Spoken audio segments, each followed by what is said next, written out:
essa confusão, viu, Fábio, no Então, início, cadê o Fábio? Já perdi o Fábio aqui Tô aqui, tô aqui. nossa, hoje nós temos aqui no Saulo aqui, mosaico, hein? eu já perdi o Fábio. Saulo. Fábio, essa bagunça inicial a gente grava, mas depois eu edito tudo, sabe? Não, Ninguém vai saber que deu problema. Parece que é só para a gente se conversar, é um pouco diferente. Você sabe que essa semana eu assisti um canal no YouTube das meninas lá de Pernambuco, do Herculano Pires, né? Centro de Pesquisa Herculano Pires, a Alessandra e tal. E elas fazem pelo YouTube. Mas é muito diferente, porque não tem interação. A interação é via chat, né? Via na conversa. E é diferente da nossa formatação aqui, porque a gente quer conversar, a gente quer se ver, a gente quer ouvir, né? É outra dinâmica. É claro que a qualidade lá fica melhor, assim, qualidade de vídeo, de imagem, tem legenda, conforme vai falando, vai aparecendo. Vamos supor, eu vou citar um livro, aí a pessoa que está ajudando, o Lindeberg estava ajudando lá, ele colocava o nome do livro e tal, entendeu? Então tem uma outra dinâmica, uma didática diferente. Mas aqui com a gente é meio comunitário, meio família, e esse que ficou a nossa forma né, de Não, eu passar acho aí a muito nossa bom, mensagem. porque é um fortalecimento do grupo, né? Das relações. Isso Exatamente. isso é importante aqui. E disso você entende, né, Fábio? Eu tento, viu? Vamos começar, gente. Já dei bastante tempo hoje. Antes de a gente dar aí boa noite para o nosso Facebook, o nosso boa noite a todos aqui presentes. Vamos colocar uma musiquinha aí para. Vai dar certo, Rita? Me dá um minuto, por favor. Tá bom. A música que eu quero colocar para a gente iniciar é uma música que, passado esses dias aí, né, traz uma mensagem que é legal, que é para a gente respirar. Acho que a gente precisa respirar.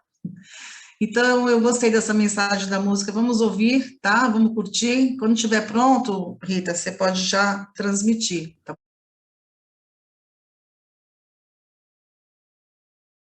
Boa noite para o Facebook, para os nossos amigos do Facebook, boa noite para todo mundo que está na nossa sala.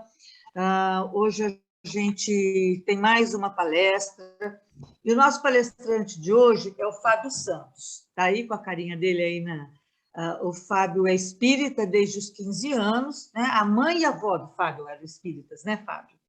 E ele ele, junto com a Mirella, que é a esposa dele, são idealizadores do Abre Paz. E ele é o presidente hoje, né, Fábio? É o coordenador. E ele frequentou já a Mocidade Espírita, já foi coordenador, frequentou a Federação Espírita de Goiás, já passou por todas aquelas etapas que a gente também, quase todos nós, passamos, né, para poder chegar onde a gente está hoje, né? E ele frequentou reunião mediúnica, né, Fábio? Também, Sim. e palestrante. E o Fábio é pós-graduado em comunicação não violenta, é o presidente, né, da Abrepaz, que eu já falei, que é a Associação Brasileira Espírita de Direitos Humanos e Cultura de Paz. E também é facilitador de círculos de apoio e rodas de conversa. Esse grupo que o Fábio facilita, né, esse de roda de conversa, ele acontece toda sexta-feira à noite, e aí depois a gente... Fábio, se a Mirella não está por aqui, né? Se depois você puder colocar aí no bate-papo, né? Aí todo mundo fica sabendo, e quem tiver interesse depois pode procurar o Fábio e esse grupo. O Fábio hoje vai falar exatamente disso, né? De comunicação não violenta e cultura de paz. E, Fábio, bem-vindo, muito obrigada por você ter aceito esse nosso convite, né? E, gente, eu tenho certeza que todo mundo vai gostar, porque o assunto é muito interessante, e o Fábio aborda esse assunto de um jeito muito afetivo, muito gostoso, muito assertivo, Então, Fábio, bem-vindo e, mais uma vez, obrigado por ter aceito estar com a gente aqui, viu? A palavra é toda sua. Boa noite, Márcia. Boa noite a todos, todas. Para mim é uma grande alegria estar aqui com vocês. Que grupo maravilhoso, né? Eu estava vendo vocês chegando e se saudando uns aos outros. Eu achei isso tão fantástico. Esse clima de vocês é contagiante, né? E mostra uma comunidade que vocês são. Eu acho isso fantástico. É um espírito de grupo e de respeito, né? Então, muita alegria, eu estou aqui. Márcia, eu vou poder compartilhar a tela, será? Vou tentar aqui, então, tá? Pode sim, Fábio.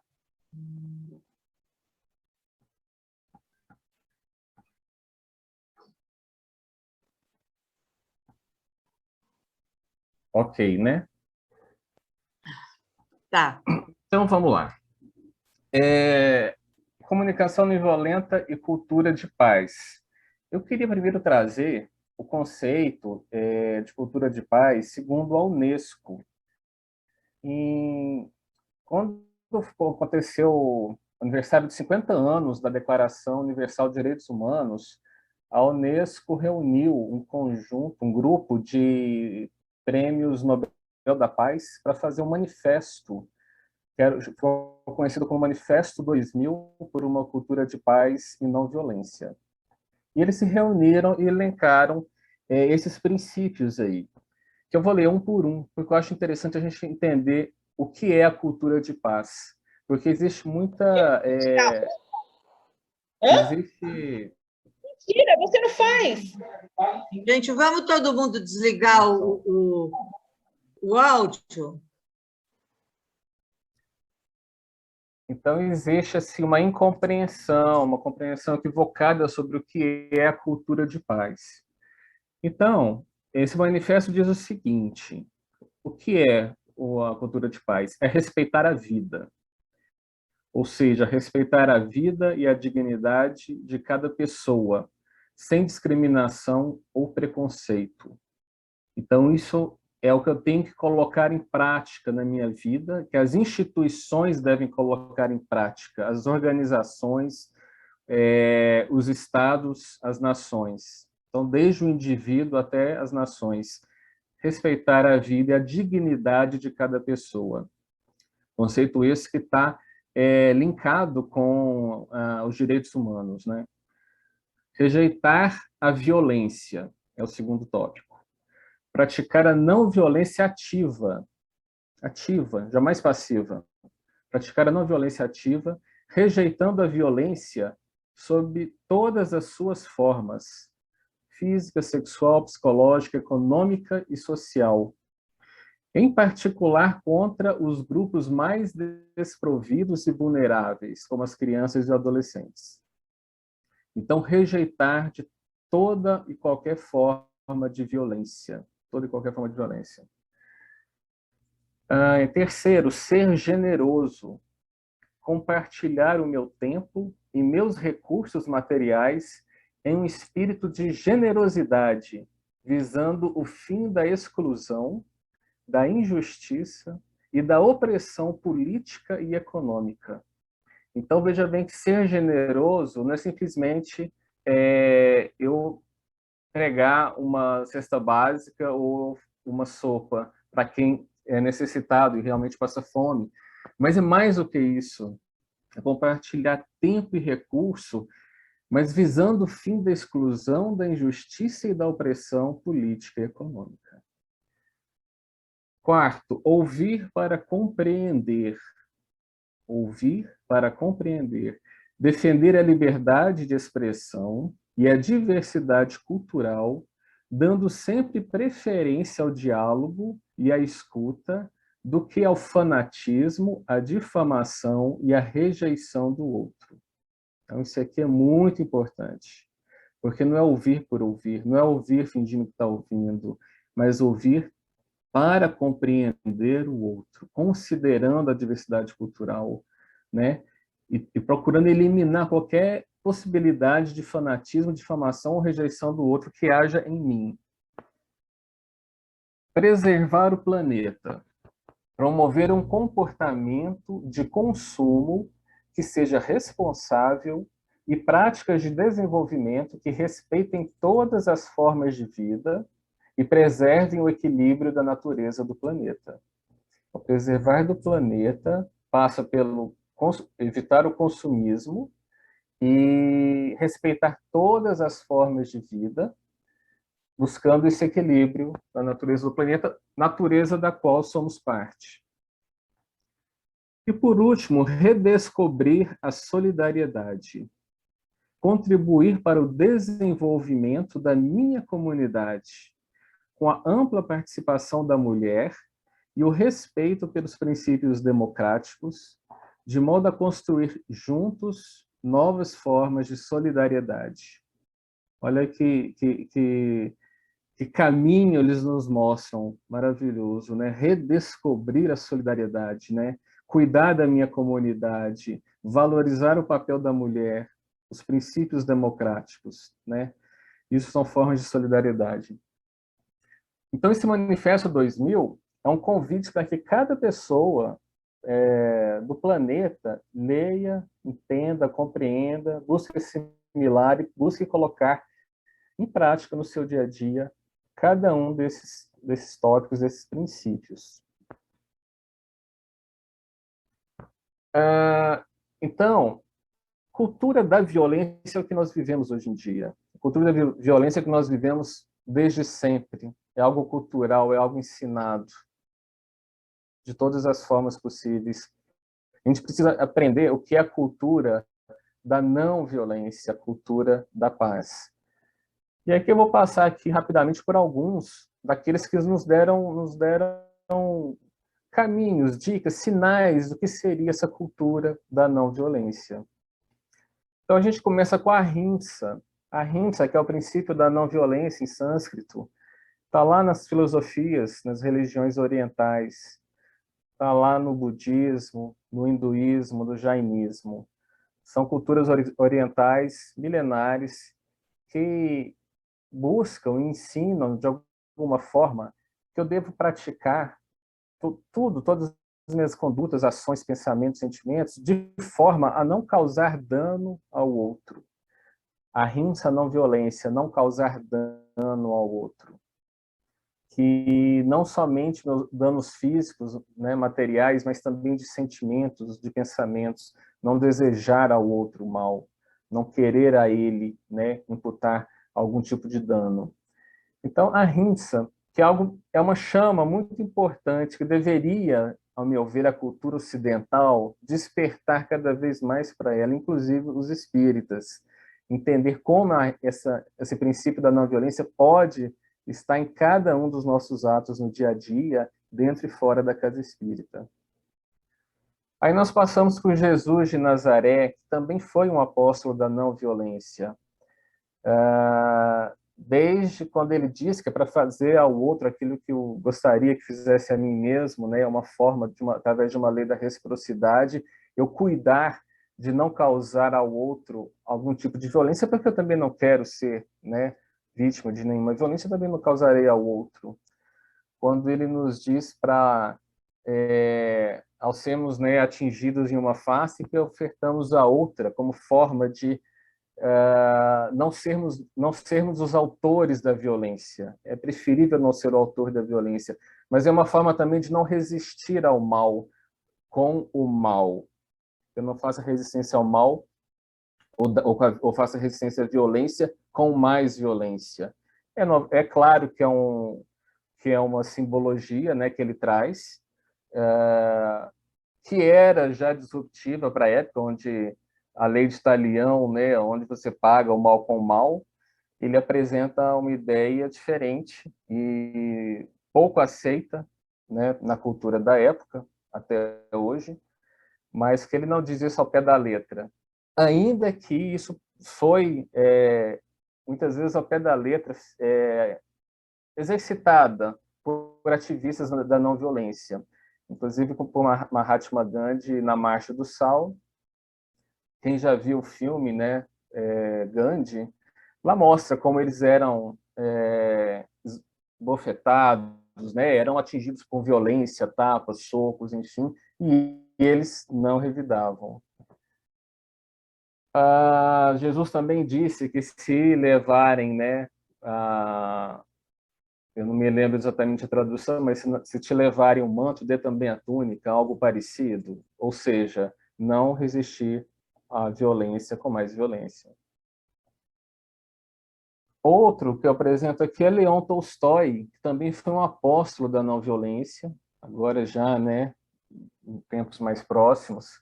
Leão Tolstói, que era um cristão anarquista, muito crítico do Estado, do militarismo e da religião institucionalizada, onde ele não conseguia ver o cristianismo dentro da igreja.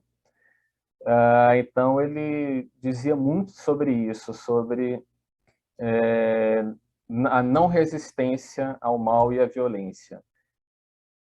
E Leão Tolstói falou tanto sobre isso que acabou chamando a atenção de um jovem, né, indiano, Mahatma Gandhi, que trocou cartas com ele. Mahatma Gandhi, então, também se apaixona por essa ideia da não violência e coloca ela em prática. Talvez seja o maior símbolo, né, dos últimos séculos, um símbolo tanto político quanto religioso, né, da espiritualidade em relação à não violência. Mahatma Gandhi levou ela a níveis muito concretos e chamou a atenção do mundo todo. Mas Mahatma Gandhi dizia que não desejava causar o mal, mas ele dizia que a não violência não é passividade de forma alguma.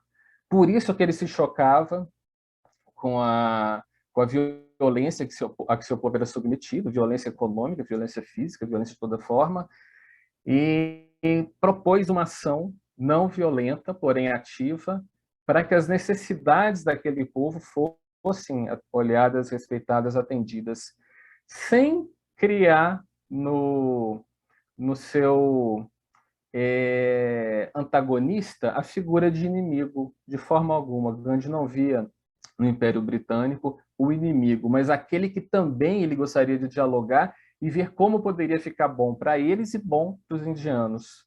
Ou seja, a política do ganha-ganha é bom para todos. Precisamos olhar para nós, mas queremos que vocês também vejam o que fica bom para vocês. Mas ele faz isso de uma forma como uma pressão constante, social e não violenta, que conseguiu, sim, atingir seus objetivos na época. Então, Mahatma Gandhi diz, inclusive, que entre a violência e a submissão, ele não fica com a submissão. Ele tampouco fica com a violência, mas ele fica com a ação ativa e não violenta para que todos possam ter suas necessidades olhadas, seus valores respeitados. E aí a gente vê Martin Luther King, que também se inspira no movimento de Gandhi, e também busca olhar e gritar, de alguma forma, pelos direitos daquela população negra que sofria de violências diárias, de todas as formas. Então, era preciso se levantar em relação a isso e dizer que basta, não queremos mais. Isso é cultura de não violência, é saber dizer basta, isso não nos atende, isso nunca nos atendeu, e queremos que nossos direitos sejam respeitados, que nossas vidas sejam valorizadas também, enfim, que seja bom para nós como tem sido para vocês. É combater de alguma forma também os privilégios, né? Então, Martin Luther King também é um símbolo da não violência, como também é Nelson Mandela. Nelson Mandela, que também fez essa escolha em determinado momento de sua vida, de não combater a violência com mais violência. E também se tornou um apóstolo dela. Então, esses são alguns exemplos de movimentos sociais civis. Há vários outros, tá? Esses são alguns principais.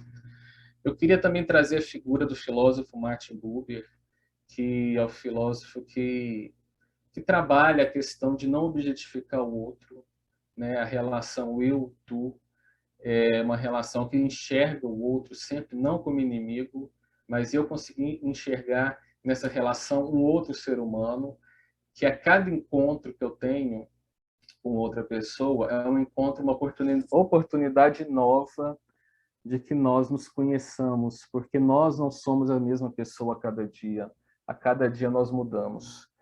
Então, eu não posso ter aquela imagem congelada do outro e, portanto, eu não converso mais e crio rótulos e não abro possibilidades de diálogo. Então, para Martin Buber, o mais importante não estava em mim, no eu, e nem no outro, mas estava na relação, estava entre eu e o outro, né? E trago também a figura de Emmanuel Levinas, que nos vem trazer a importância da alteridade, né? E de uma educação para a alteridade, onde ele coloca como centro também, não mais eu, né? O ego, eu não sou o centro do mundo mais, mas é o outro, é a alteridade. Olhar para o outro, enxergar o outro, é se abrir para o outro. Quando eu não me abro para o outro, não existe o diálogo. E onde não existe o diálogo, não existe um espaço democrático e não existe construção de direitos. Portanto, eu preciso conseguir enxergar o outro, porque o outro, na verdade, ele me afeta desde sempre. O outro transborda em mim, mesmo que eu não queira. Eu reconheço o outro antes de mim mesmo, quando eu reencarno. Então, eu sou porque o outro é. Aí eu me lembro do Ubuntu, né, da cultura do sul da África, que diz que eu sou porque todos somos. Então, não existe a figura do eu único sozinho.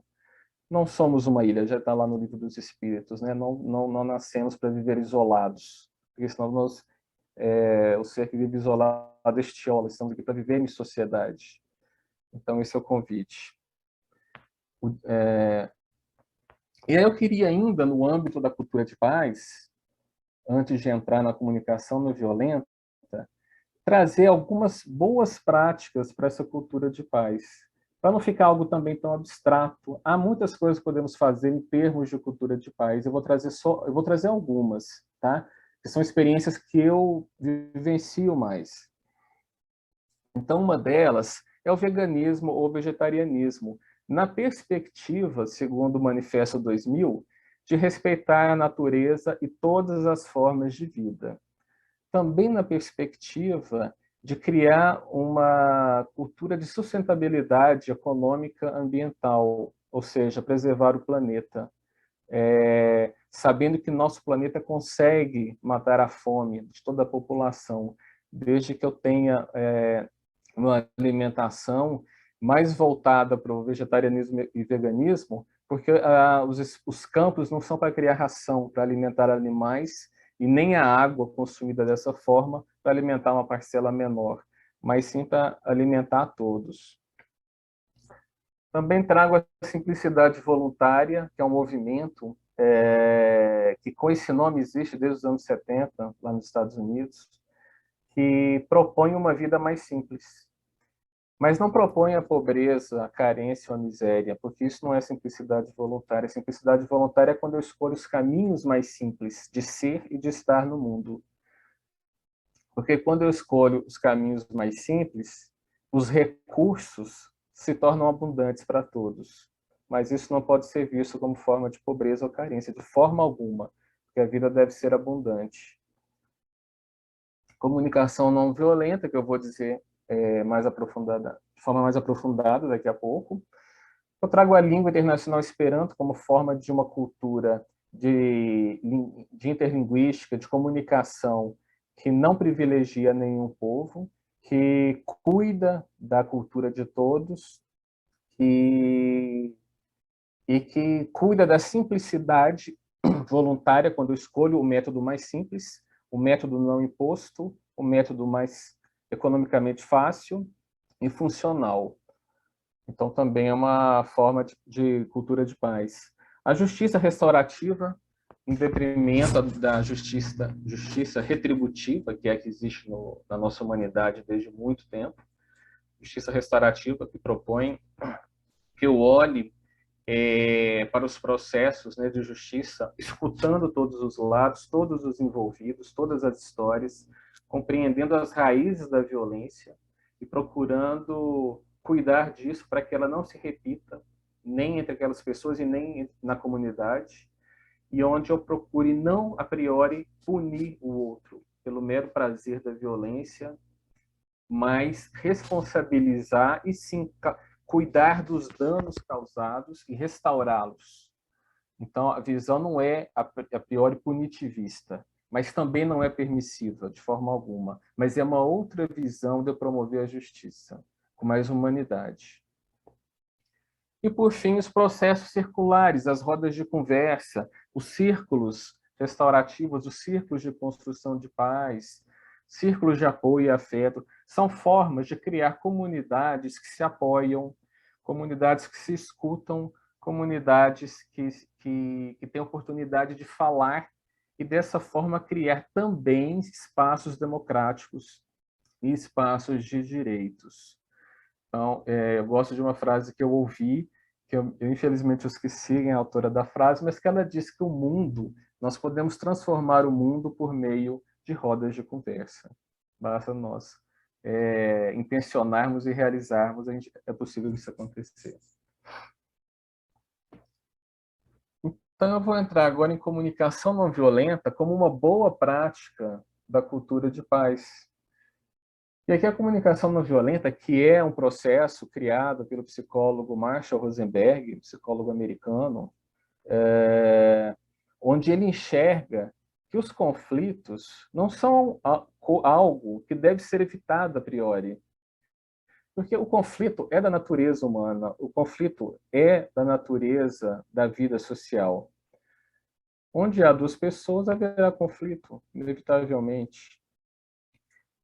Então, o conflito deve ser olhado como uma oportunidade da gente atualizar as relações, conhecer melhor o outro, conhecer melhor as necessidades envolvidas e ver como é que a gente pode avançar em uma relação de bom convívio, que fique bom para todos. Eu falo isso sabendo e conhecendo que o meio espírita é, a priori, também avesso a olhar para os conflitos, sejam internos, sejam externos, à comunidade, ao movimento, à casa espírita. Mas isso não resolve nenhum problema, de forma alguma. Isso pode até dar a sensação que estamos num ambiente tranquilo, bem, e estamos todos bem. Mas muitas vezes, se a gente fizer uma roda de conversa, num ambiente de confiança, de segurança para isso, a gente vai ouvir, então, aquilo que, na verdade, está doendo em cada um e que nunca pôde ser expressado, com medo, com receio de ser mal interpretado, de parecer que a pessoa está querendo trazer problema. Mas, na verdade, é a grande oportunidade da gente realmente entender, conhecer as pessoas e que o ambiente fique verdadeiramente cuidado por todos, né? Então, é uma oportunidade o conflito. A CNV, para Marshall Rosenberg, que se inspirou na não violência, que se inspirou no estudo que o Marshall fez de religiões comparadas, e que se inspirou nos movimentos dos ativistas, ele enxerga que todo ser humano tem uma essência compassiva. A compassividade é da essência humana. Isso para a gente é muito bom de ouvir, nós como espíritas, porque nós acreditamos, né, que todos nós somos seres que precisamos ser reconhecidos na nossa dignidade, né? E que todos nós temos o potencial, né, da evolução interior, né? Então ninguém é criado com uma natureza ruim e, portanto, será eternamente ruim. E isso abre possibilidade para o diálogo, para reconhecer e ouvir o outro. A CNV nos traz o conceito, assim, a visão, na verdade, da violência simbólica e física. Portanto, a comunicação, o jeito que eu falo, ele tem muito da violência simbólica. E Gandhi diz que o maior problema da humanidade não é a violência física, mas a simbólica. Porque só existe a violência física porque existe a simbólica por baixo. Porque existe a violência simbólica antes. Então, num iceberg, o que a gente vê, o que a parte visível é a violência física, mas a maior parte que está submersa é a violência simbólica. Então, é essa violência simbólica que a gente precisa lançar nosso olhar para que nem possa acontecer violência física. Essa violência simbólica tem muito do julgamento moralista, tem muito daquelas falas cheias de preconceito e discriminação, cheias de comparação a título de menosprezar o outro, elevar um para inferiorizar o outro. A violência simbólica também tem a ver com eu não assumir a responsabilidade pelos meus atos de violência, por exemplo, porque eu posso dizer que foi fulano que mandou, ou foi meu chefe que mandou, ou eu fiz isso porque você me provocou. São todas as formas em que eu me isento da minha responsabilidade, é uma forma de violência simbólica. Então tem várias formas. E aí Marshall nos traz a ideia do mecanismo do chacal. O que seria esse mecanismo do chacal? O chacal é um símbolo que ele traz da violência, como sendo um animal reativo, um animal que, se tiver com medo, ele ataca, ou ele entra para a toca, mas ele não sustenta a presença e ele não olha para o conflito. Ou ele ataca, ou ele se esconde. E o mecanismo do chacal seria, quando eu acho que o que você fez ou falou está errado, eu fico com raiva e tenho o desejo de te punir. Funciona na lei da punição e recompensa. Eu desejo a sua punição. E essa punição, em ato extremo, é uma punição física. Mas ela acontece muito mais vezes como uma punição simbólica, através de uma fala, de um olhar, de um tom de expressão, em que eu crie e cause no outro algum tipo de dano, que seria causar vergonha, causar uma sensação de culpa ou de medo. Então, se o que eu fizer causar culpa, vergonha ou medo no outro, eu estou tentando atingir, afetar ele de uma forma punitiva. É o mecanismo do chacal. Faço isso, eu posso fazer isso inconscientemente, tranquilamente, porque é da nossa cultura da violência fazer isso diariamente.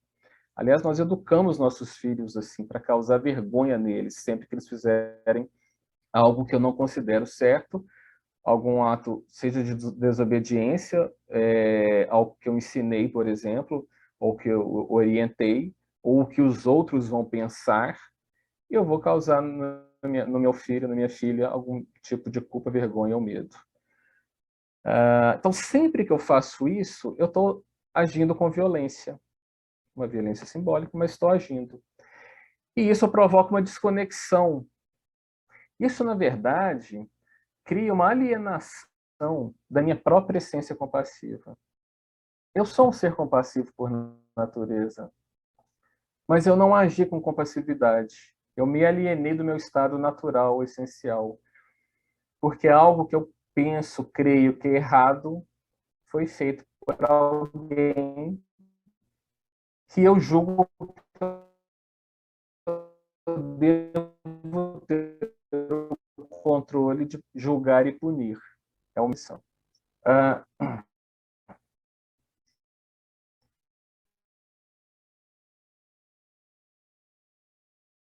E aí eu vou trazer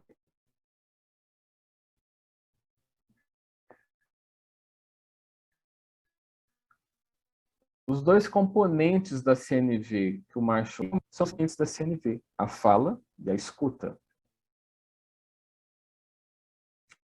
Ok? Então, a fala é quando eu me expresso com verdade, com honestidade, penso que está vivo em mim. Ou seja, não silenciar quando o silêncio é causado por medo, culpa ou vergonha. Eu não estou dizendo do silêncio quando é um momento de sabedoria, de introspecção, de pausa para reflexão, ou de não necessidade de alimentar alguma conversa que eu não esteja inteiro, não seja produtiva. Eu estou me referindo ao silêncio por medo, culpa ou vergonha. que aquele ambiente, que aquela relação me provoca. Eu prefiro me calar por medo. Isso acontece nos lares, isso acontece nos ambientes de trabalho, isso acontece em vários lugares. A CNV nos propõe que a gente consiga nos expressar quando essa fala é importante. Esse é o convite para quando a gente pede para que as pessoas digam o que pensam, mas digam de uma forma que não seja um insulto, que não seja um ato de violência, que não seja um mecanismo do chacal. E outro componente é a escuta, mas a escuta como abertura ao outro. Escuta com empatia, procurando sim compreender o outro de verdade. Ok? E aí temos os 4 pilares da CNV. Quando eu vou me expressar, eu procuro sempre olhar e me expressar observando e relatando os fatos. Isso para manter uma conexão entre eu e o outro, porque se eu não fizer assim, o outro nem me escuta. Então, observar o que aconteceu. Olha, quando você falou aquilo para mim daquele jeito, né, com aquelas palavras, eu me senti dessa forma. Então, eu consegui expressar sem recorrer a diagnósticos. Olha, eu estou supondo, sem suposições. Quando você falou para mim com raiva, não, eu não vou dizer que a pessoa está com raiva, porque às vezes não estava. Então, eu vou dizer, quando você conversou comigo e falou isso, eu tiro elementos de suposição. E eu falo dos meus sentimentos. Eu me senti triste, eu me senti desanimado, eu me senti frustrado. Para a abertura da vulnerabilidade que existe em todos nós, né? Abrir o peito, tirar a couraça, tirar a armadura que nos protege, no sentido de que quando eu expresso meus sentimentos e me abro para o outro, a minha conexão e a minha essência de compaixão um com o outro se fortalece. E eu falo das minhas necessidades, aquilo que para mim é importante. Então, quando você falou isso, eu me senti frustrado porque eu tenho necessidade de respeito, de atenção. Eu falo aquilo que para mim é importante e faço o pedido. Então, eu te peço que na próxima vez você fale comigo com antecedência, né? Ou seja, eu procuro falar de alguma forma em que o meu vínculo com o outro seja mantido, que a ponte estabelecida seja mantida. Porque senão a gente nem escuta o outro. A gente já começa a ouvir e já vem sentimentos de raiva, de desconexão, de julgamento. E a ideia é oferecer um caminho em que nos conecte. Então, eu estou passando de uma forma rápida sobre tudo isso, tá? Porque são vários exemplos que eu poderia dar, mas eu vou passar de uma forma mais rápida por conta do nosso tempo.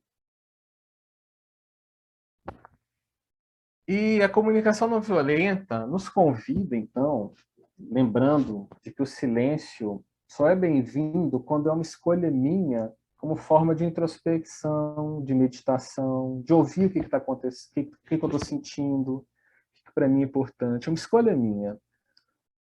Mas quando o silêncio, na verdade, se faz por medo, medo de não ser compreendido, medo de ser julgado, vergonha e por aí vai, ele não é bem-vindo, porque esse silêncio, em algum momento, ele se acumula dentro de mim e eu posso adoecer com relação a esses silêncios guardados ao longo de uma vida.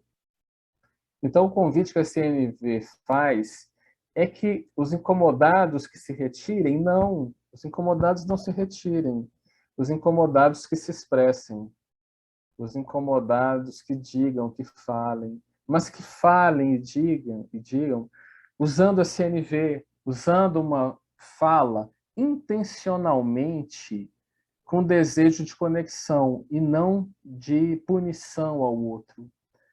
Então, que eu possa me expressar lembrando que o outro não é meu inimigo, mas é alguém talvez que não tenha compreendido as minhas necessidades. E aí eu vou expressar qual é a minha necessidade. A CNV também me convida a uma escuta empática, né, como eu já disse, abertura ao outro. E essa escuta significa que eu vou escutá-lo que eu vou me permitir um tempo em que eu possa ouvir o outro com presença. Eu não posso... Isso, por exemplo, eu vou dizer, uma aplicação dentro da casa espírita é no atendimento fraterno, por exemplo, ou até na reunião mediúnica, que eu possa escutar o relato do outro sem já ir fazendo julgamentos. Eu não posso escutar a fala do outro já pensando, enquanto ele fala, no boleto que eu tenho que pagar, ou no compromisso que eu tenho daqui a pouquinho, e essa pessoa está me atrasando. Seria mais honesto eu dizer para a pessoa, olha, eu não tenho tempo agora, mas eu gostaria muito de escutar. Eu posso combinar com você um outro horário para eu poder escutar da forma como você merece, precisa, né? Eu não posso escutar o outro já pensando na resposta, porque aí eu não estou aberto ao outro, eu já estou fechado com os meus pensamentos. Eu não posso escutar o outro já pensando em consolar ele. O consolo desconecta, segundo a CNV. Eu preciso primeiro ouvi-lo até o fim e compreender as suas dificuldades, sua história, suas dores. Enfim, e nem disputar sofrimento, quem sofreu mais. Ah, não, isso não é nada. Eu já passei por algo muito pior do que você, então isso não é nada. Isso é uma forma de menosprezo à dor, à história, ao sofrimento do outro. Então, é uma escuta que mantém a conexão. Tá? A CNV também foi planejada, pensada pelo Marshall Rosenberg para ser aplicada no âmbito individual, relacional e estrutural. O que ele queria dizer com isso? Que eu vou usar a CNV para mim, individualmente, como? No meu diálogo interno.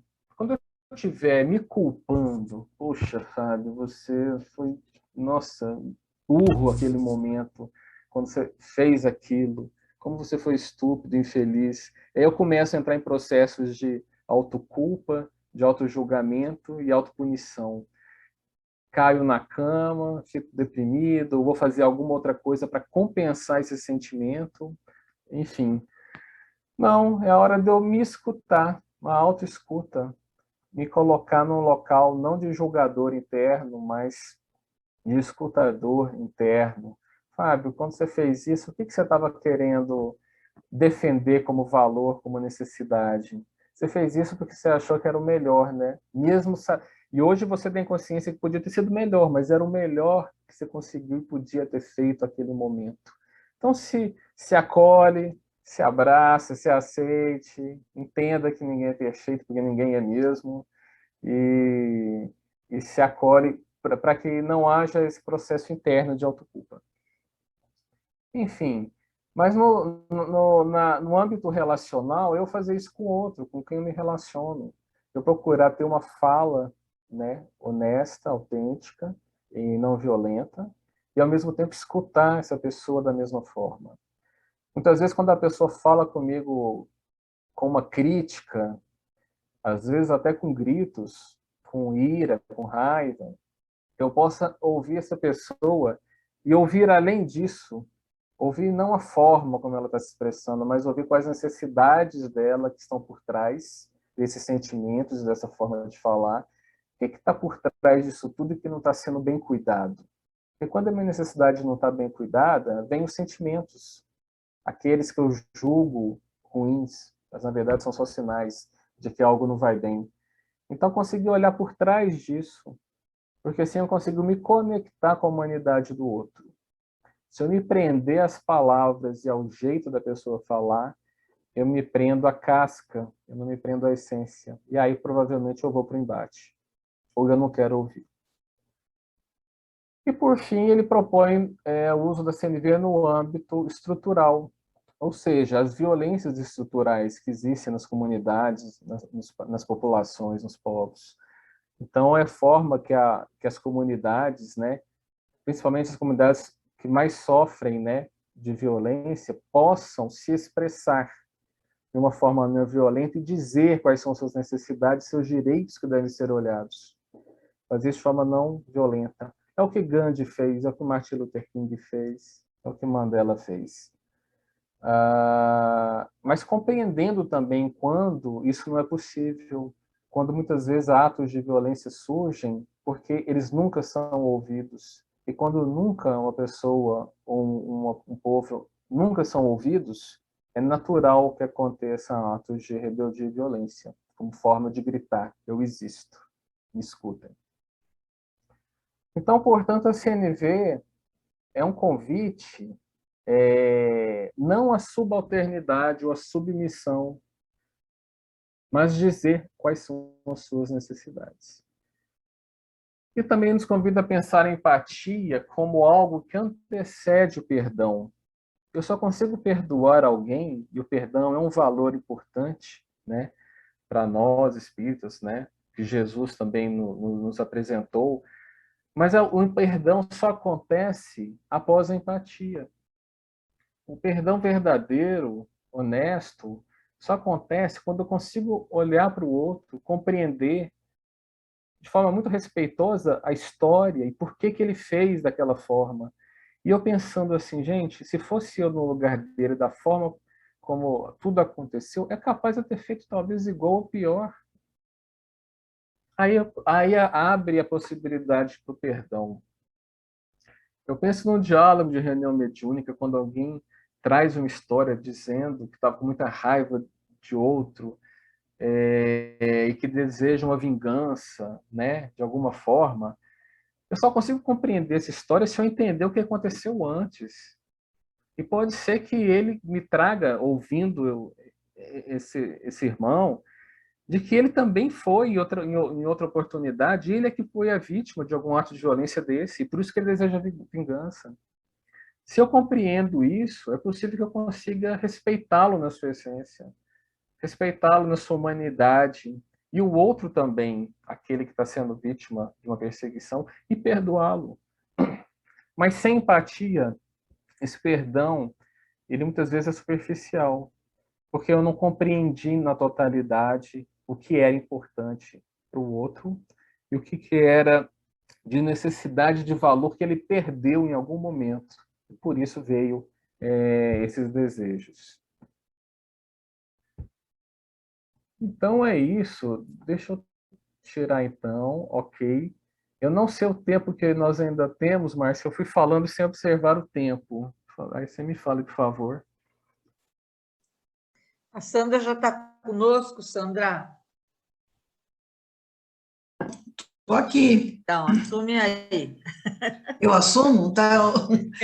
Então, Fábio, tá bem, está dentro do tempo. Pode falar mais um pouquinho.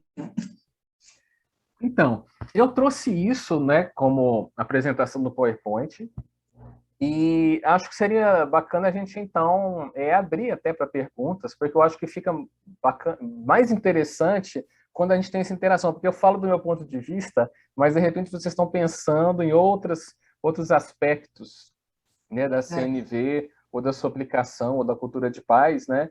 Então, acho que fica mais enriquecedor se vocês também puderem comentar ou fazerem perguntas.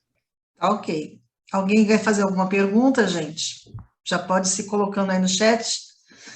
Eu vou fazer a minha primeira pergunta para dar um andamento, tá bom, Fábio? Ok. Eu sempre quis trazer esse tema para a gente entrar aqui para o nosso grupo, né?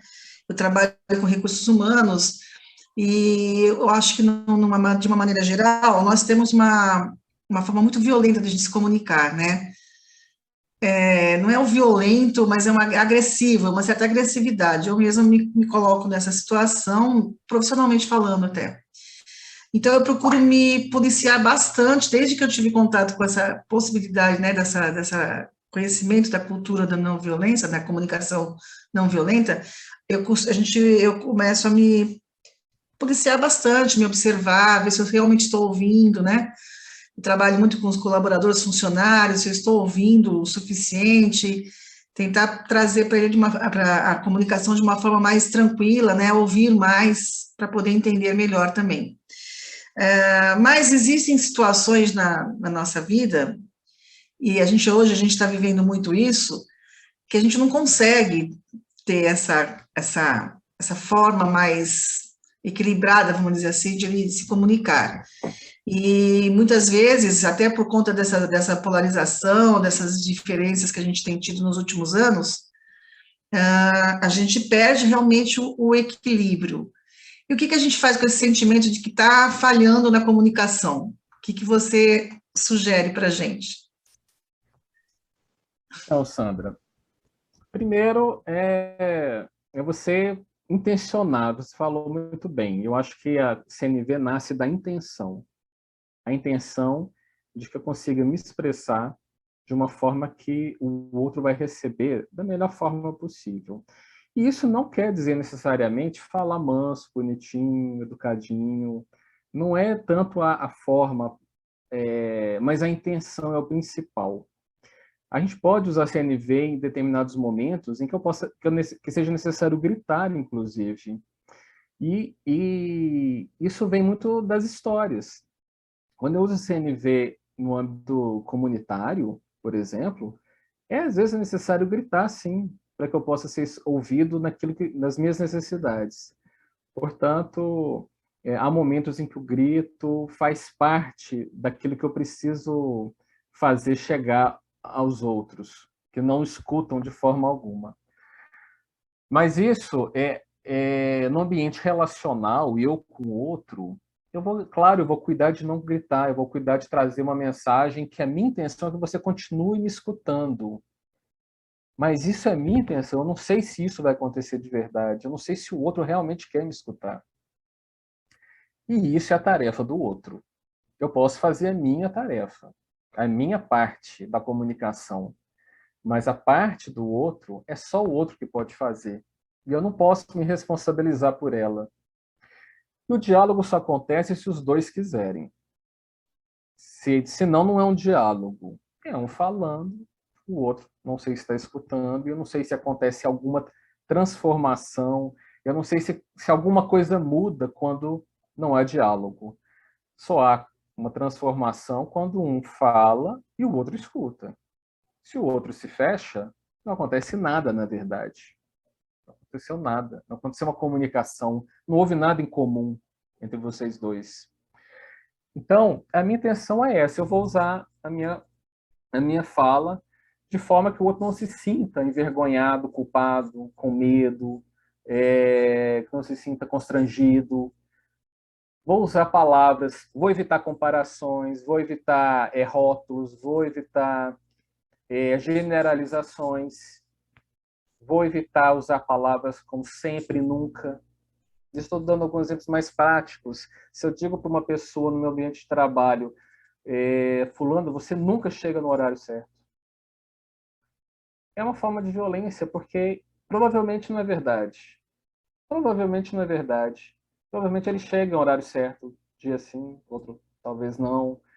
Mas o sempre ou nunca desconecta, porque é violento, porque não é o fato. Então, me expressar usando os fatos, como se fosse uma descrição de uma fotografia, sem diagnóstico.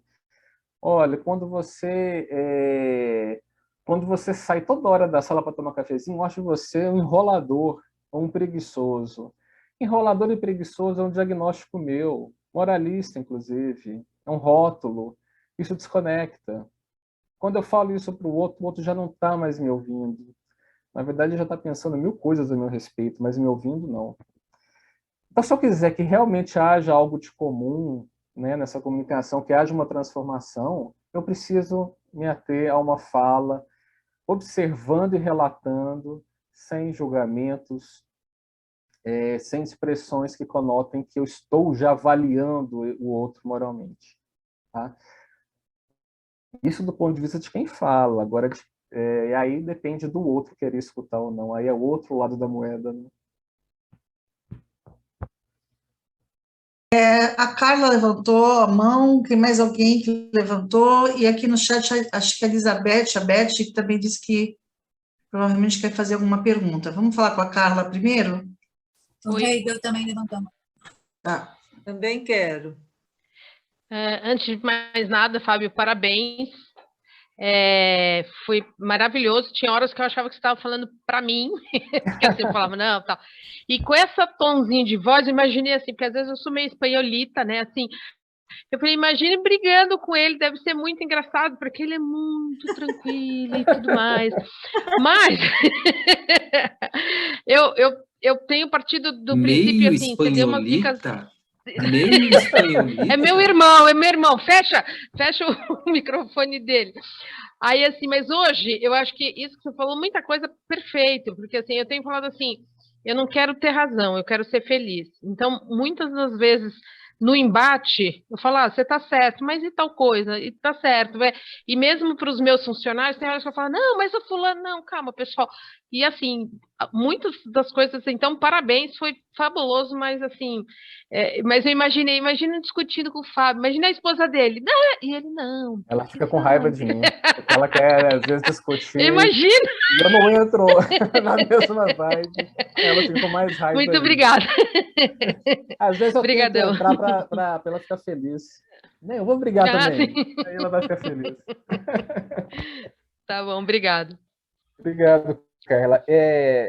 Mas, assim, existe a questão do temperamento, né? Eu não sou assim só por causa da CNV, é meu temperamento. A CNV tem me ajudado muito a dizer o que eu preciso e não ficar em silêncio para agradar os outros o tempo todo. Não buscar um modo de conviver que seja mais pacífico, entre aspas, mas será que está sendo pacífico ou será que está sendo uma renúncia à minha vontade de participar, mas com medo do que os outros vão achar? Há uma série de nuances que a gente só descobre se a gente primeiro se escutar de verdade. A gente precisa conseguir se ouvir.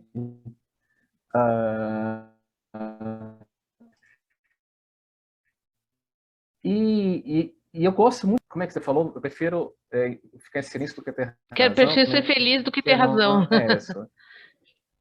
Eu gosto dessa frase, mas ela precisa ser sempre avaliada se eu estou escolhendo isso porque eu estou sem necessidade de ir além nesse diálogo, ou se é uma forma que eu tenho também de me retirar. Às vezes estou sem energia também para o diálogo, gente, e tudo bem. Há diálogos que a gente não está... Eu não estou com energia para isso, não estou com disposição, tudo bem, prefiro me retirar. Mas há momentos da vida que parece que nos impõe uma necessidade de nos posicionarmos no ambiente de trabalho, em casa, na rua, onde for. Porque às vezes é um valor muito caro para mim, algo que para mim é muito importante. E se eu não conseguir me expressar nesse momento, aí é ruim. Aí é que a CNV me ajuda a potencializar isso, meu lugar de fala quando isso para mim é importante. Sem a intenção de ferir o outro. Mas eu sou alguém nessa história, então eu também preciso expressar esse sentimento. Mas é isso mesmo, Carla. Obrigada. Estou aqui pela minha ordem, eu estou com o Hegel, a Edna e a Márcia. Hegel. Então, tá. Foi colocado a questão de expor a sua necessidade, né, seus sentimentos. O problema é como fazer isso, ter a segurança e a firmeza, porque perante quem que a gente vai falar, né? E quando a gente se expõe, a gente não sabe qual vai ser a reação do outro. E aí vem aquele segundo passo, né? O diálogo interno e externo. Como eu faço essa mediação comigo com o meio externo, né? Então, essa posição, assim, qual é o cuidado, qual é a atenção para nós nos expormos? Porque depende de quem nós estamos falando, né? Quem é o outro, né? E a outra, segunda questão, a questão do Esperanto. Puder falar um pouquinho? Sim. Muito boa sua pergunta. A questão do sentimento, nós vivemos uma cultura em que os sentimentos são feitos para serem escondidos. Esse é o primeiro ponto. Nós não somos educados, nem em casa e nem na escola, lugar nenhum, para conhecer os próprios sentimentos, para dar nomes para eles, para reconhecer, para parar e sentir e ver o que é que está se passando dentro de mim. Sejam sensações físicas, sejam sentimentos e emoções. A nossa cultura nos leva para conhecer os nossos pensamentos. O que você está pensando? Mas jamais o que você está sentindo. Porque o que você está sentindo é um terreno a ser evitado, vamos dizer assim. seja em casa, seja na escola, seja no trabalho, é um terreno perigoso para o modo como nossa cultura funciona.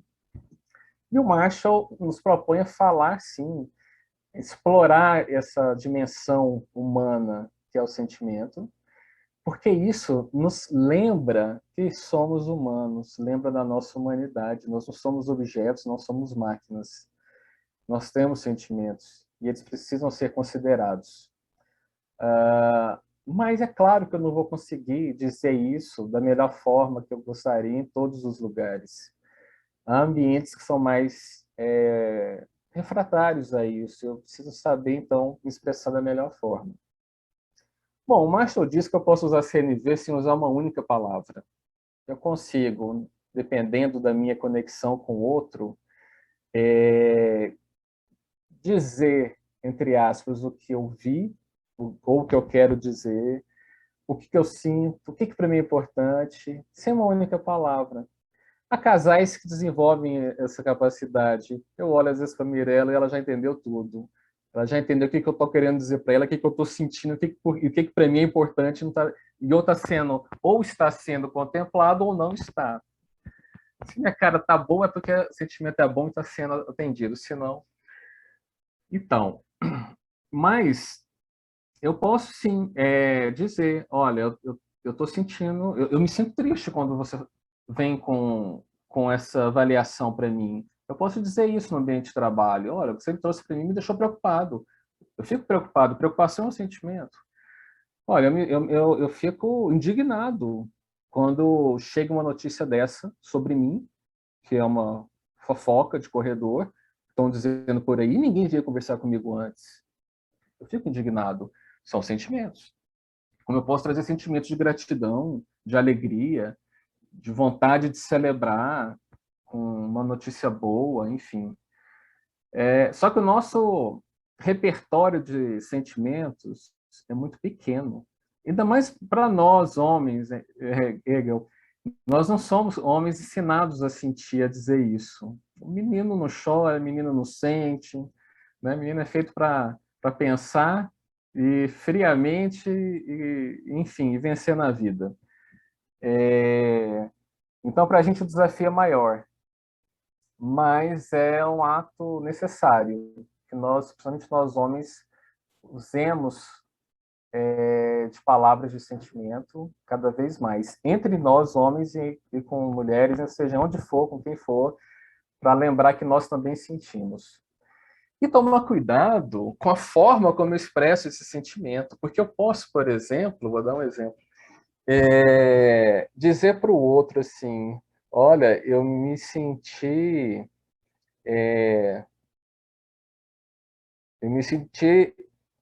desrespeitado quando você falou isso. Quando eu falo que eu me senti desrespeitado não é necessariamente um sentimento. É o que eu penso que aconteceu, uma forma de avaliação, de julgamento do que o outro fez comigo. Eu acho que ele me desrespeitou. Não é um sentimento. Então, a gente muitas vezes usa palavras achando que são sentimentos e não são.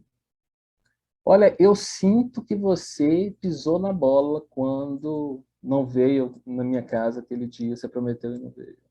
Eu sinto que você pisou na bola, não é sentimento. É o que eu acho, é o que eu penso que foi. Eu uso a palavra sinto, mas não há sentimento ali. Então, a gente tem que ter essa compreensão que, às vezes, dependendo da forma como eu falar, eu complico a conversa. Eu me sinto desrespeitado, o outro já vai se sentir, uai, por quê? Você está dizendo que eu te desrespeitei, foi isso? Ou seja, já cria um clima ruim, já começa a criar uma desconexão. Então, eu tenho que entender como eu expresso realmente o sentimento. Eu posso até pensar que eu fui desrespeitado, mas eu tenho que pensar, nossa, eu me sinto frustrado, eu me sinto me sinto mal com isso, não gostei, me senti só, porque você não veio, fiquei aqui sozinho, enfim. O livro do Marshall Rosenberg tem uma lista de sentimentos, que é para a gente aprender vários sentimentos que eu acho que nós nem sabemos identificá-los em nós. tamanha a riqueza, ao mesmo tempo, o desconhecimento de nós mesmos, né? E sobre o Esperanto. O Esperanto vem na proposta de uma boa prática de cultura de paz. Ou seja, se eu encontro com um coreano e eu não sei falar coreano e o coreano não fala português, que língua a gente vai fazer para a gente se comunicar? Porque existe o desejo e a intenção da gente se comunicar com todos, porque somos todos habitantes do mesmo planeta. Precisamos ter condições, é um direito humano se comunicar com quem for no planeta. Esse é um direito que as pessoas não têm consciência. Mas eu deveria ter o direito de poder conversar com qualquer pessoa do planeta. E como é que esse direito vai ser exercido? Quem vai me garantir ele? Isso não foi pensado a priori. Na verdade, houveram tentativas desde 1876, se eu não me engano, lá nos Estados Unidos, a Sociedade Filosófica Americana, em Filadélfia, estudou uma solução para isso e elencou quais eram as características de uma língua que pudesse atender esse direito universal da comunicação de todos com todos. E aí eles elencaram. E aí, no ano seguinte, foi criado o Esperanto pelo Zamenhof na Polônia, sem que soubesse disso. Não existia internet na época, as notícias não chegavam assim, e ele era um jovem de 18 anos. Ou seja, um jovenzinho de 18 anos deu uma belíssima solução para o planeta. Ouçam os jovens, eles trazem boas soluções. E aí ele conseguiu ganhar adeptos no mundo todo rapidamente, a ponto que a comunidade científica de Paris, poucos anos depois, desejou adotar o Esperanto como língua universal. Mas, como a língua foi cedida como domínio público, ou seja, o Zamenhof não queria ter direito nenhum sobre ela, nenhum direito econômico sobre ela, os franceses pensaram, então, em ter algum tipo de ganho econômico sobre ela. Eles que detinham o francês como a língua da diplomacia, né, como a língua internacional da época. Como ele não cedeu, eles desistiram de adotar o Esperanto, então, seria uma das línguas da Liga das Nações, que foi fundada alguns anos depois. E aí continuou sendo uma língua utilizada por aqueles que tinham a intenção de colaborar para uma cultura de não privilégio, onde a língua nacional de ninguém fosse escolhida a priori, porque beneficiaria um povo e uma cultura, e, portanto, todo o sistema econômico dela, o cinema, a música, a literatura, a forma de pensar e ver o mundo. Então, é uma escolha pela simplicidade de uma língua que é planejada e, portanto, mais simples de aprender, que não privilegia ninguém e todo mundo faz o mesmo esforço, dá os mesmos passos para se aproximar um do outro, intencionalmente. Um esforço de comunicação de concórdia, né, universal. É nesse sentido que eu apresento e considero Esperanto. Muito interessante, porque eu nunca tinha pensado no Esperanto com essa perspectiva, dessa visão. Nenhuma visão religiosa. Não tinha pensado. Ainda que eu saiba que existem relatos espirituais e religiosos ligados ao Esperanto, eu procuro vê-lo dessa forma.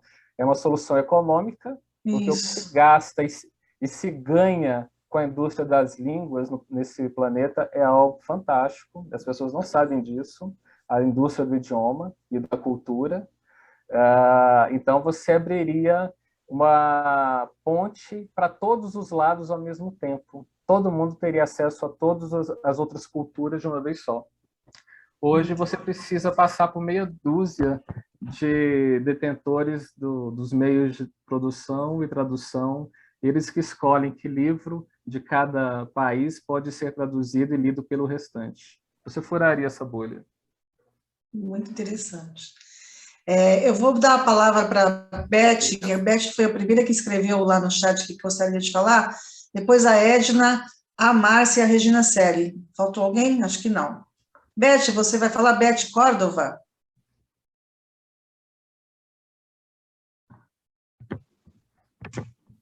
Oi, desculpa, eu tinha desligado, que eu estou aqui na cozinha fazendo as coisas, mas eu estou ouvindo e gostando muito do que eu estou ouvindo. Eu queria fazer uma pergunta, sim, porque a respeito da questão da violência mesmo, né? A gente está vivendo um período muito conturbado. Aliás, eu acho que sempre foi assim, né? A humanidade sempre vive em torno de uma cultura de violência e ela acaba até se desenvolvendo às custas dessa violência, tá? Mas a gente percebe que o ser humano busca por essa questão de ser bom, de não praticar a violência, de não querer, né, agir mal, né, com o outro ser humano e tal.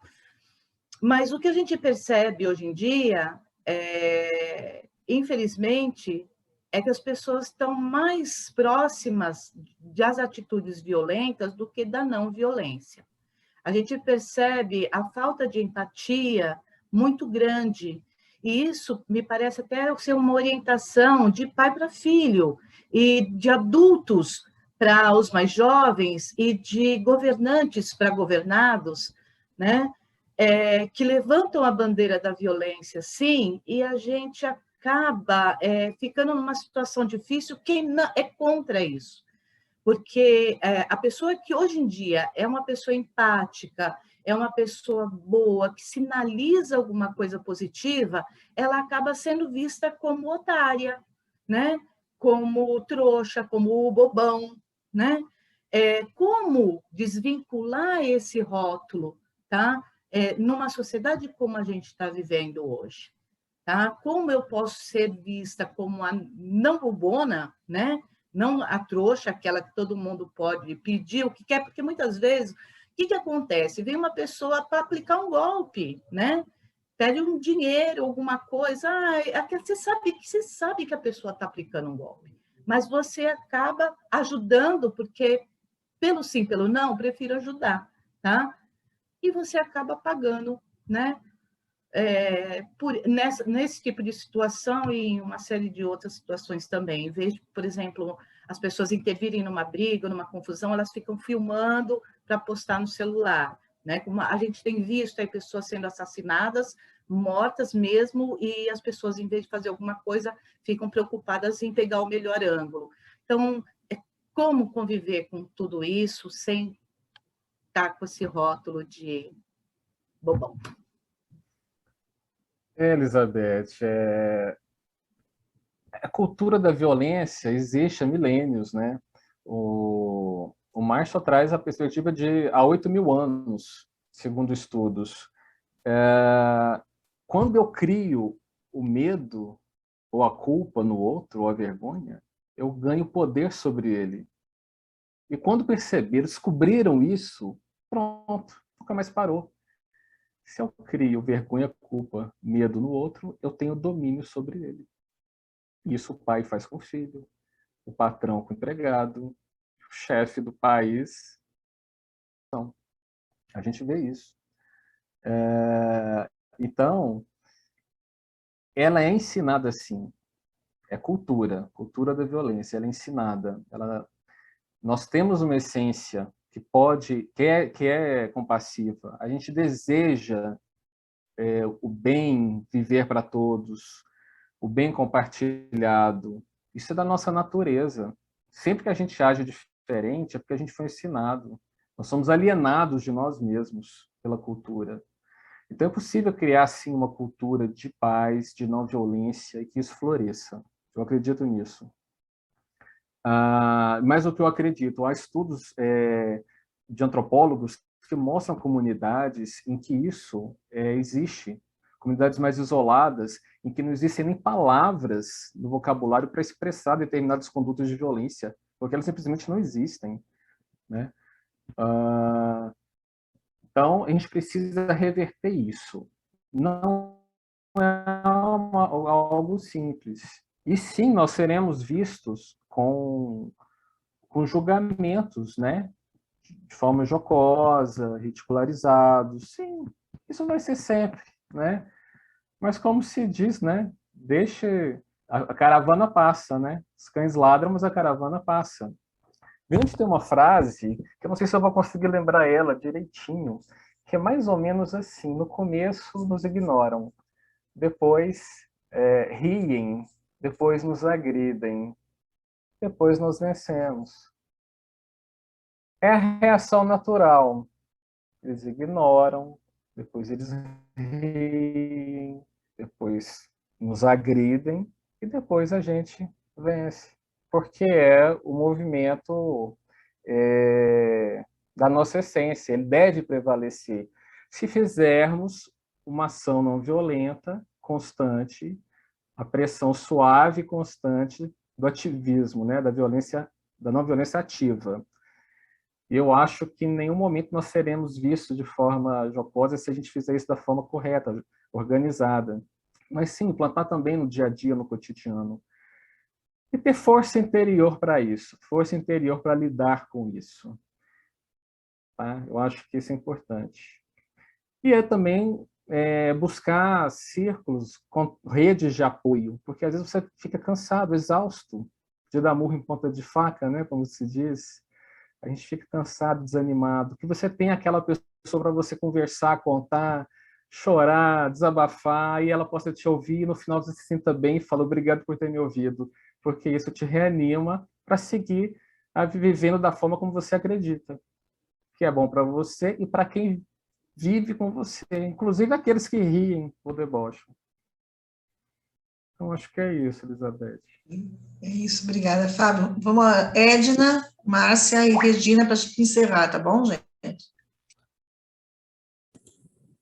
Então, o que eu ia falar, na verdade, tem tudo a ver já com o que a Sandra, tem muito a ver com o que a Sandra iniciou e a Carla, que a comunicação não violenta, que depende, que vem muito, eu cheguei aqui à minha conclusão de que vem muito primeiro do autoconhecimento e do autocontrole. Porque como você fazer, como você praticar, você exercitar a comunicação não violenta, sem que isso te faça parecer um personagem. Porque é você que já é, eu não sou espanholita, mas eu sou uma goiana bem falante, você já vive, já tem um tom de voz conhecido, o seu jeito, que de repente quando você se vê praticando aquela outra forma, uma forma mais delicada, não é igual o Fábio, tem um temperamento já tranquilo, mas que você vê sem que aquilo lhe pareça um personagem, porque às vezes você até faz, mas de repente, isso eu falo por mim, que conheço bem pouco sobre a comunicação não violenta, mas a gente sabe o que é. Agora, como praticar e como exercitar, que não simplesmente não é um método. Como uma outra coisa, eu tenho um método tal, se você não vier, porque de repente você está lidando com, no caso, igual a Sandra falou, com os funcionários, com alguém, e até que momento que você consegue segurar aquele personagem, que fica muito perceptível para o outro. O pouco que eu conheço, eu já percebo em pessoas que eu vejo, você já fala assim, olha lá, está praticando, você conhece a pessoa e de repente você vê ela de uma forma que fala assim, olha, está conhecendo já deve ter participado de alguma palestra, está conhecendo, está exercitando, que é interessante, é muito bom, mas exatamente isso, você fazer de forma a não parecer aquele personagem que você tem que segurar, aquele personagem que você você não é assim. Então, assim, é meio que uma constatação, mas seria esse o caminho, Fábio? Não tem como você praticar sem primeiro você fazer esse seu conhecimento, você ter esse autocontrole para depois conseguir verbalizar. Muito bom, sua fala, obrigado, viu? De fato, não é uma técnica, não é um processo automático, mecânico. Nossa, Martin Rosenberg não pensou nisso de forma alguma. Eu vejo a CNV como uma filosofia. Uma filosofia a ser aplicada na vida em tudo. É uma forma de ler o mundo, uma forma de escutar o outro. E quando eu me expressar, lembre-se, você é um ser humano, você não vai repetir. Esses 4 pilares da CNV não são 4 partes da minha frase que eu devo dizer a cada fala minha. Não é isso. 4 pilares são eu ter a consciência de que eles existem e podem ser expressos verbal ou não verbalmente, no intuito de que a minha expressão chegue ao outro de uma forma a criar pontes, a não criar rupturas entre eu e o outro. Então, como eu te falei, eu posso usar os 4 pilares da CNV sem expressar uma única palavra. Eu estou usando CNV. Então, se eu usar da forma robótica, como você falou, mecânica, eu não estou usando CNV de fato. Eu estou muito preso à forma e à técnica. E isso é o de menor importância, para te falar a verdade. É o de menor importância. Entender a ideia e a filosofia da CNV é o primeiro passo. Aplicar ela internamente como autoconhecimento é o segundo. Aprender a escutar o outro é o terceiro. Como eu vou me expressar é o último deles. E com calma. Não tente usar de uma vez igual. Eu costumo dizer que quem lê o livro e tenta fazer, talvez se dê mal. É possível. Por isso que quando eu dou curso, tá, eu procuro desmistificar algumas coisas, porque senão a pessoa vai muito ao pé da letra. Enfim, e praticar com outra pessoa que também sabe CNV, cria um par assim, de prática, acho que ajuda, antes de sair aplicando por aí e às vezes se equivocar, né, com a forma. Obrigada, Fábio, foi excelente. Márcia e Regina, para encerrar, vamos fazer um seminário quando a gente voltar, viu, Fábio, lá no nosso centro, e fazer essa prática, exercitar a comunicação não violenta. Boa ideia. Boa. Márcia. Eu tinha pensado, sabe, também no quê, Sandra? Da gente fazer um SED com o Fábio, né? Mesmo antes da gente voltar. Eu acho que, se bem que o primeiro semestre do ano que vem, eu espero que a gente esteja todo mundo junto lá no centro, né? Mas a gente faz com ele assim, virtual, não tem problema. São cursos que a gente faz, o Fábio, geralmente uns 2 por semestre, de aprofundamento em algum assunto, sabe? Sim. E aí é bem legal. Dependendo do assunto, dependendo de quem está dando o curso, dura de 4, às vezes 8 fins de semana, 8 semanas, assim, né? Uma vez por semana. Bom, a gente estava escutando a Sandra falar dessa coisa de como é que a gente pratica no dia a dia, né? Eu me lembrei de um irmão que eu tenho, que é bolsonarista e é espírita. Então, todos nós sabemos o que isso significa nesse momento, né? E a gente tem um grupo de WhatsApp de família, os irmãos, os filhos e os netos. E aí é uma coisa interessante, porque a gente parte do princípio de que a gente não vai se separar enquanto irmãos. Então, a gente toma cuidado, de repente alguém estica a corda. E aí o outro está muito irritado e estica a corda também. Mas a gente sempre retrocede, lembrando que o nosso propósito é não se separar, porque a gente é irmão. É esse o combinado, né? E como a gente tem mesmo uma história que envolve um monte de outras coisas, a gente acaba conseguindo levar isso nesse pé.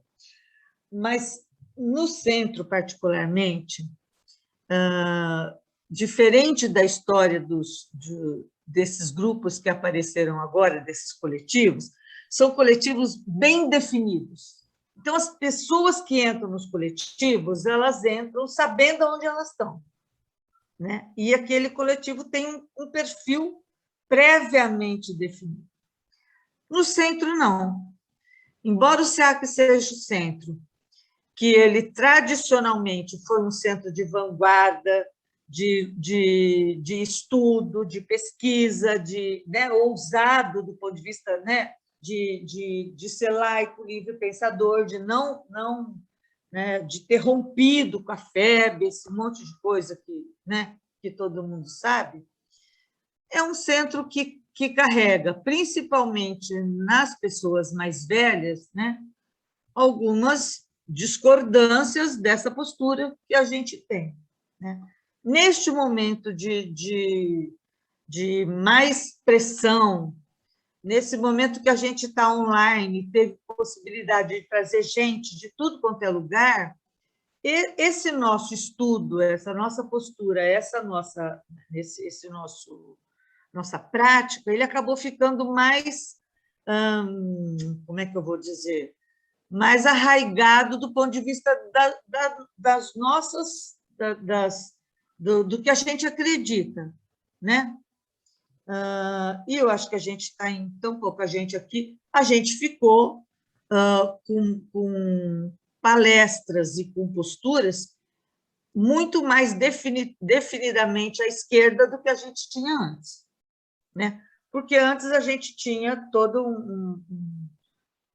uma postura, quando a gente discutia Kardec, de vanguarda, mas a gente, até porque a gente tem trazido um monte de gente dos coletivos, agora a gente ficou mais ousado nesse nosso discurso, nessa nossa postura. E a gente tem incomodado mais acirradamente algumas pessoas que já frequentavam o centro há 30, 40 anos, né? E que não fazem parte desse nosso pensamento, né? Como é que você lidaria com isso, né, dentro do CNV? Essa é uma pergunta. Uma outra pergunta que eu tenho para você, legal eu fui, né? Uma outra pergunta que eu tenho para você é assim, se o Marshall ele tem só um livro, porque eu fiquei curiosa para saber desse livro que você falou da descrição dos sentimentos. Tá. Eu só queria aproveitar, só antes de você responder, Fábio, ver se a Regina Celi quer também já fazer a sua pergunta, para depois o Fábio já também fazer as considerações finais, tá bom? Não, na verdade, eu não ia fazer uma pergunta, não. Eu ia primeiro agradecer muito a proposta que você trouxe, a sua fala foi maravilhosa e nos estimulou, principalmente a mim, né, a aprender a dizer não e como dizer não. Aprender a ouvir e ser ouvido. É isso que é maravilhoso, porque às vezes nós nos calamos em situações que a gente precisa até falar, mas não sabe nem como. Então, aquela história, né, que quem cala consente, não é bem assim, né? E essa tua proposta ela é diferente. Você tem que falar e saber falar. Isso é um exercício constante de todo dia, né? Creio eu. E você já falou, acho que foi para a Edna, que não tem uma fórmula mágica. Isso é exercício, né? Não tem uma fórmula. Não tem. Ou não tem um caminho. O caminho é saber ouvir e tentar falar da melhor forma possível, não magoando o outro. Seria essa a palavra ou tem uma outra visão? Regina, assim, eu não sou responsável a priori pelo sentimento do outro. Sabe aquela história da mãe falar para o filho, olha, você está deixando a mamãe triste porque você não me obedeceu, porque você não arrumou a cama? Não tem essa história. Eu não posso responsabilizar o outro, botar esse peso no outro. Eu tenho que assumir a minha responsabilidade. O sentimento é meu porque alguma coisa dentro de mim aconteceu, não foi olhada, não foi atendida, e por isso eu sinto isso. O que o outro faz é o fato, é o estímulo. E o mesmo fato, o mesmo estímulo pode fazer uma pessoa sorrir e a outra chorar. Portanto, não é em si o que aconteceu, mas o que está dentro de mim. É como eu vejo isso, né? Isso aí acho que merece depois a gente conversar mais sobre isso, porque algumas pessoas ficam meio assim com isso. E outra coisa que você falou... Bom, enfim, eu acho que eu também estou pensando que eu tenho que responder a Márcia, mas eu agradeço o que você falou e acho importante isso, sim, da gente conseguir se expressar, porque há muitos silêncios, muitas coisas não ditas que estão entaladas em muitas pessoas na sociedade, mulheres, por exemplo, e muitos outros setores sociais, né? Enfim, que tem muito a dizer e a gente tem muito que ouvir e aprender. Então, acho que isso é importante. Muito obrigada. Ok. E Márcia, tem sim, o Márcia tem mais de um livro, sim. Eu não sei dizer quantos mais. Recentemente, de uns 2 anos para cá, estão sendo lançados livros novos pela editora Palas Atena, acho que é essa. Eles estão pegando transcrições de palestras e cursos dele e transformando em livros. Está sendo muito bom isso. Então, são livros focados em educação infantil, em uso da CNV junto à comunidade, né, como forma de transformação de conflitos sociais, a CNV como possibilidade de lidar e transformar conflitos, justiça restaurativa. Está tendo vários enfoques interessantes.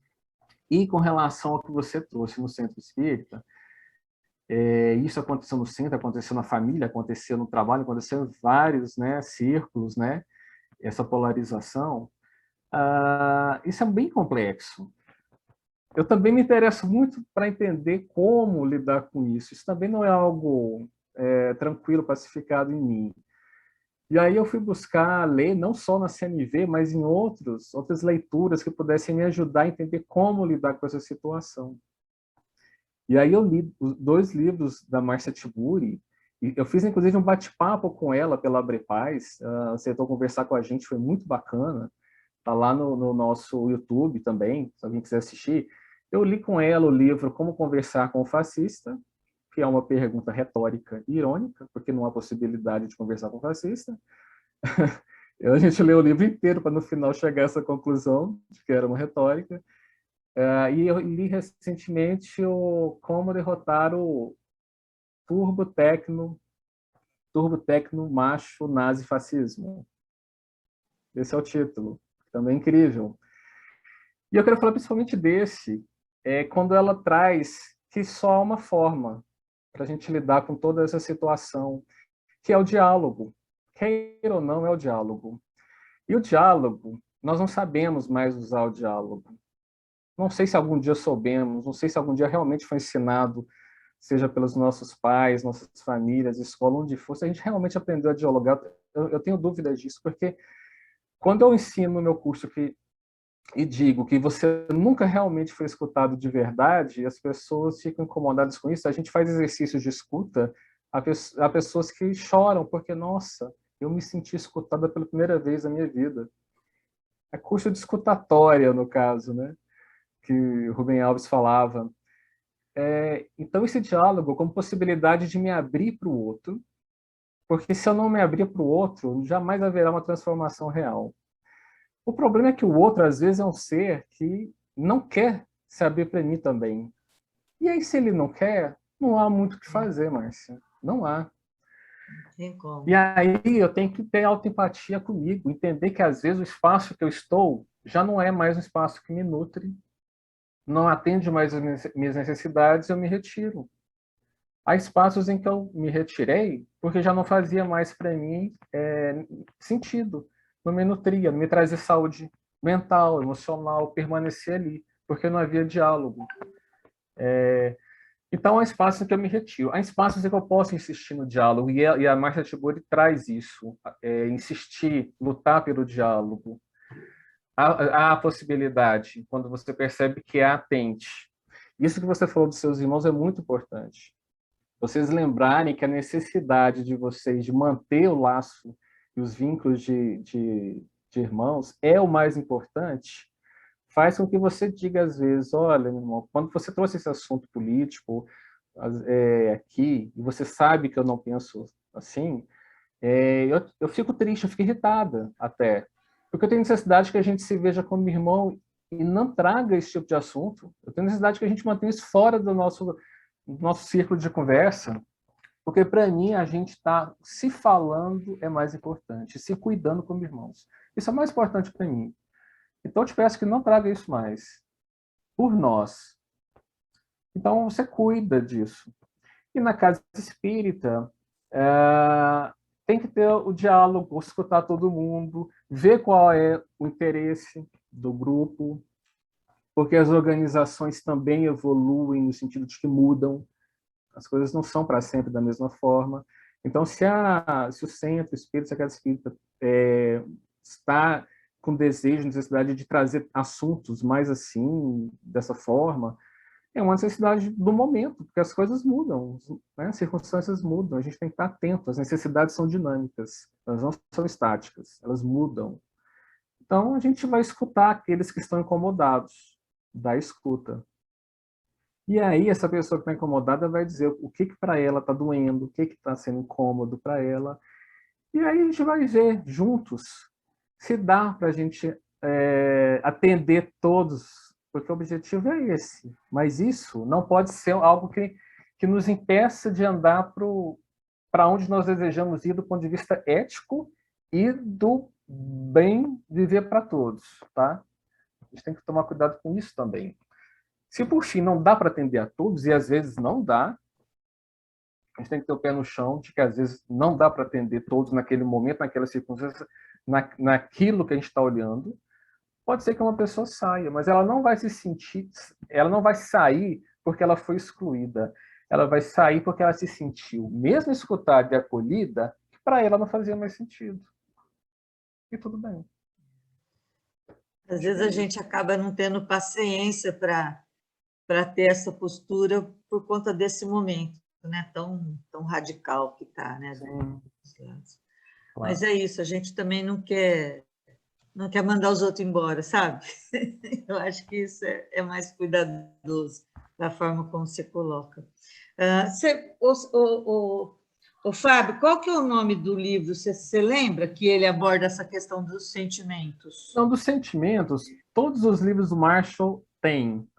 É um costume das editoras colocarem no apêndice, né, no final do livro, a lista de sentimentos, a lista de necessidades. Já é de praxe isso. Tá bom. Fábio, eu já vou deixar aqui meu agradecimento por você ter aceito. Muito obrigada. Foi muito interessante as coisas que você colocou. Não tem como não mexer com a gente, né? Eu acho que porque isso tem tudo a ver com a questão de sermos espíritas, né? De uma forma muito menos burocrática, né? Que essa coisa que às vezes a gente persegue, né? Alguns de nós, de como a gente tem que se comportar para se dizer espírita, né? Então, achei bastante interessante, tem tudo a ver com a gente. Eu vi que mexeu com todos nós que estamos aqui na sala, né? Com todos nós que frequentamos o SEAC também. Então, agradeço muito, Fábio. Se não fosse essa distância, eu queria te dar um abraço, te dizer muito obrigada. Mas eu me E, Márcia, só deixa eu falar uma coisa. O livro do Marshall, tem em PDF no Google. Então, quem quiser, eu adoro menos... papel, Carla. Não, eu sei, mas papel, assim... Não, eu também, mas, né, esse primeiro momento, quer ler hoje ainda, para amanhã ser uma pessoa melhor, já dá tempo, entendeu? Fábio, então eu também agradeço, tá? Esse tema foi eu que sugeri, já tem um tempo que eu venho sugerindo esse tema. Quando eu tive contato a primeira vez com esse conhecimento, né, a CNV e a cultura de paz, eu fiquei bastante impactada, porque eu pensei assim, nossa, isso é o espiritismo, né? A gente alinha totalmente, harmoniza totalmente com a ideia verdadeira do espiritismo, né?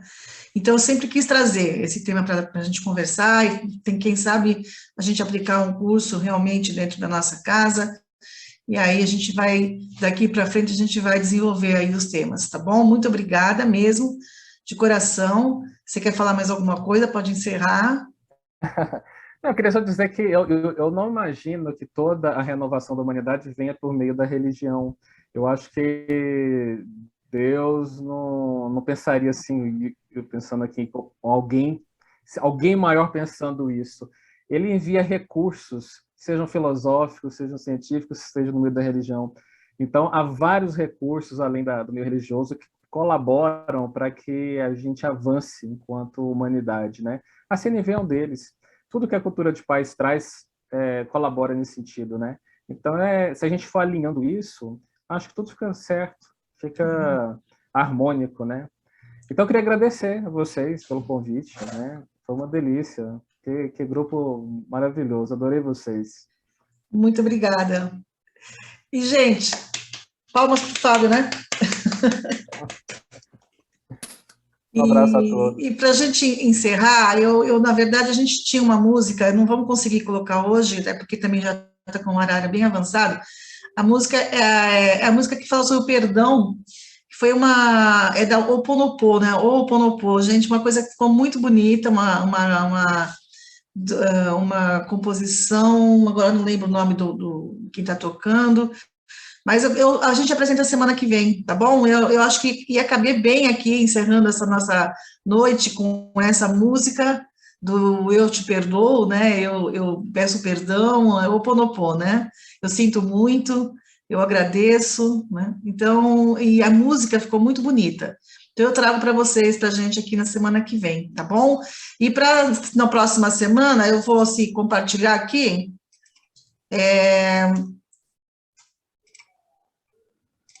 Hegel, você viu que eu escrevi até em Esperanto. A próxima semana, nós temos palestra com a nossa presidente, a Márcia Rabani. Tá todo mundo vendo? Viver é conviver. Fica aqui, então, o convite, tá? Para que nós todos possamos estar novamente juntos na próxima semana, tá bom? E é isso, gente. Uma boa noite para os nossos amigos do Facebook e deixo aqui também um grande abraço, né, bem gostoso a todos aqui presentes. Até semana que vem. Tchau. Tchau, boa noite, obrigadão. Eu esperando ali. Tu viu? Pensa o quê? Eu estava vendo ali, eu falei assim, isso é coisa da Carla. Google, ainda bem que existe Google, né? Eu falei Esperanto hoje.